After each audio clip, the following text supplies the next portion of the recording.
j'espère que tout le monde va bien. Aujourd'hui, je voudrais vous sensibiliser par rapport à une petite expérience un peu délicate que j'ai eue hier et qui s'est vite arrangée, qui concerne les faux banquiers qui appellent chez vous pour vous faire croire que votre compte a été piraté, mais en fait c'est pour pirater vos données.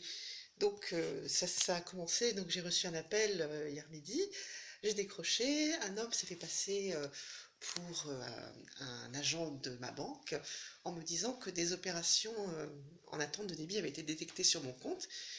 Quand je lui ai confirmé que ce n'était pas moi, il a commencé à me dire qu'il allait sécuriser mon compte et pour ce faire, il m'a demandé mon identifiant et mon mot de passe.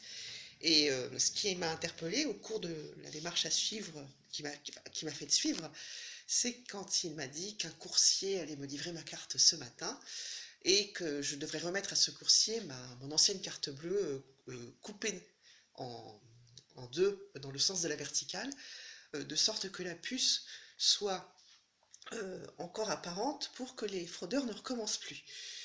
Donc évidemment, j'ai tout de suite raccroché et malgré les harcèlements du faux banquier, j'ai appelé ma vraie banque auprès de qui j'ai fait opposition. Ils m'ont confirmé que ce processus n'était pas conforme à ce que eux faisaient. Et bien sûr, après j'ai changé mon nouveau mot de passe. Donc j'ose vous dire, faites très attention, hein. Le mieux c'est quand ça vous paraît bizarre, hein, parce que moi dès le départ j'avais essayé de lui dire que ce qu'il m'avait dit était bizarre.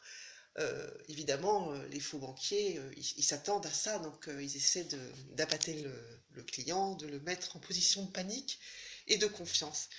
Bah, écoutez, si vous recevez un appel comme ça, surtout quand c'est un appel qui provient d'un numéro de portable, ce qui était mon cas,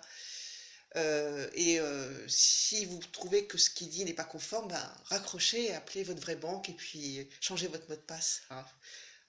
Voilà, parce que c'est eux qui nous donnent un code provisoire, qui nous l'envoient par SMS et qui, après, on peut l'utiliser pour, en ligne, créer un nouveau mot de passe. Donc voilà, hein, je voulais juste vous prévenir par rapport aux faux banquiers. Je remercie donc mon intuition et mon père qui, de là où il est, veille sur moi pour m'éviter des catastrophes. C'est vrai que mon seul regret, c'est de ne pas l'avoir insulté. Je vous avoue, hein, je suis pas vulgaire, mais je m'imaginais le traiter de tête de cul, de tête de chiotte. Mais bon, voilà, bah écoutez, je vous dis à très vite, je vous souhaite un très bon mercredi.